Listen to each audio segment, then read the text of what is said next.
Lately, I've been massively geeking out on businesses that doubled and doubled and doubled and doubled and doubled, and they just kept doubling. So McDonald's, Nike, even Tabasco sauce, Facebook, all sorts of different businesses that went doubling and doubling and doubling. And they had a very rapid, what's called doubling speed or consistent doubling speed. I want to share with you the 10 principles that I found that are common to all of them. Principle number 1 is a stated purpose beyond making money. So each one of these businesses, they had a reason to exist other than just their profit and loss or their balance sheet.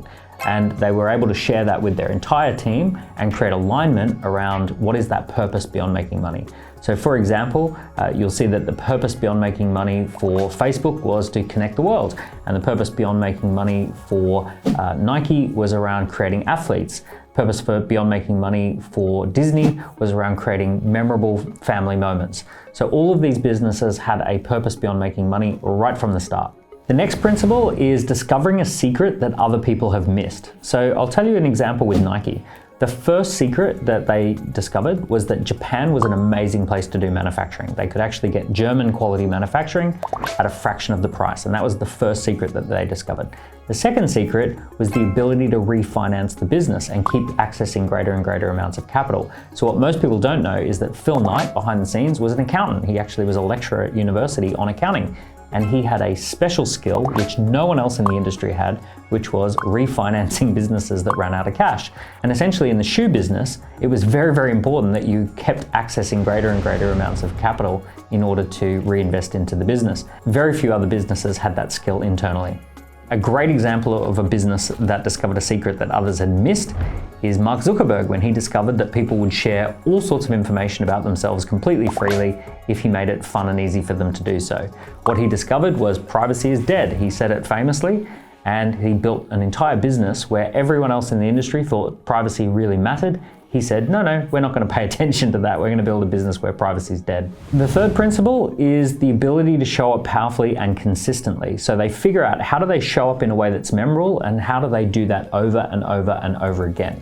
So think about Disney showing up powerfully and consistently over time. In fact, when they get it wrong, then everyone gets really upset at them for getting it wrong, right? So that's how powerful and consistent. You know that you're showing up powerfully and consistently when your customers get angry if you don't show up powerfully and consistently in a certain way. Another example of showing up powerfully and consistently would be things like Porsche 911s, right? So a Porsche 911 is a sports car that's been around since the 60s, and it just keeps showing up looking like a Porsche 911, and the entire Porsche experience is a consistent and powerful experience for all customers and all people involved. I found that the businesses and brands that were able to show up powerfully and consistently, they actually made so much money by not changing very much. So Fender Stratocaster hasn't changed since the 50s. Porsche 911 is like tiny little changes that evolve over time. Lego bricks, powerfully and consistently, they're the same Lego bricks as they always were. So these businesses that figure out how to do something and then they do it over and over and over again. Another great example would be the family business Tabasco sauce, where they just have been creating Tabasco sauce for 100 years plus. So showing up powerfully and consistently and not changing very much is one of the principles. Principle 4 is cultivating a core group of fans. So there needs to be a group of people who absolutely love that business. They have to be the raving fans. A great example would be Metallica. Metallica is one of the longest, most enduring bands, and they are brilliant at cultivating that core group of fans that will show up and turn up no matter where they go, and they love every album and they love being part of the Metallica experience.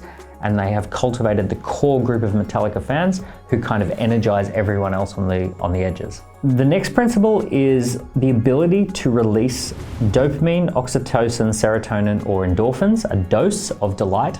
And big businesses that know how to create a consistent emotional experience that releases those positive little chemicals into your bloodstream, they're the ones that do really, really well. And a fun example of this is Ferrari. Every time you turn on the Ferrari, it goes through a little sequence, and it actually creates the dopamine experience. It creates the vroom kind of experience that every Ferrari owner is buying the Ferrari for.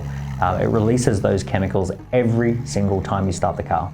Another example of a company that released a dose of delight was Facebook. They figured out how to do alerts and notifications that kind of got you hooked on a dopamine loop and made you want to go back to Facebook and see what's going on by constantly stimulating that dopamine response loop. So businesses that figure out how to create those positive chemicals in their customers, they get rewarded for that. Principle number 6 is having a particular way of doing everything and sticking to that way. And there's no better example of this than McDonald's, right? So McDonald's has a way of doing everything. I worked at McDonald's when I was a teenager, and the first lesson they taught us was how to sneeze. They actually gave us the system for sneezing for 2 reasons. They wanted us to know, number 1, we're working with food, and number 2, they have a system for absolutely everything. Principle 7 I call building an army. And if you think about how the military has operated for the last 400 years, they have very specific ways of building their teams. So in the British military, they have a 2-person scout team, and then a 4-person fire team, and then an 8-person section, and then it goes to a platoon, and then a company and a battalion, and all these different structures. And they have a particular way of onboarding people, and they have a particular way of rewarding people, and a particular level of accountabilities for each rank. And businesses that do really, really well actually have a way of organizing and structuring their team that scales. And that scalable ability to grow a team, I call that building an army. Principle 8 is gaining access to deep pockets. So Phil Knight at Nike had to refinance the business over and over again. McDonald's accessed deep pockets through franchises and selling franchises, and all of the tech examples were able to access the Silicon Valley VC ecosystem. But somewhere you need to access the capital to get to the next double, or else the doubling stops. Principle 9 is what I call pruning trees, planting seeds, and pulling weeds. Now, what do I mean by that? Well, as a business grows, it's going to have some weeds that pop up, things that aren't meant to be there. It's going to have to prune back things that are working and kind of make some adjustments along the way. And it's also going to have to plant seeds, things that take a while to mature, but actually are an investment into the next chapter of the business. So businesses that do really, really well are the ones that get used to the idea that sometimes they've got to make a tough decision to pull a weed, or to prune the tree, or to plant a seed that will grow much, much further into the future. Principle 10 is by far the hardest principle, and that is staying focused and disciplined and excellent as you double and double and double and double. The greatest example of this would be a sports person like Roger Federer, who plays an unbelievable amount of tennis every single year and just keeps playing tennis and keeps playing tennis, but he turns up and he's focused, he's disciplined, he's excellent every single time he plays tennis. Another example would be Metallica. These guys turn up and they deliver an amazing Metallica experience as a concert, and then they go on to the next city and they do this over and over and over again. So businesses that are able to stay focused, stay disciplined, and not let boredom creep in and not let their standards drop, those are the businesses that are able to continue on to the next double and the next and the next and the next. So if you want to double your business, go back and take some notes about all of those 10 principles and how they might apply to your business. And if you can apply those 10 principles, you should be able to get to the next double and the next and the next. And if you want to help us to double our channel, make sure that you click subscribe and like this video.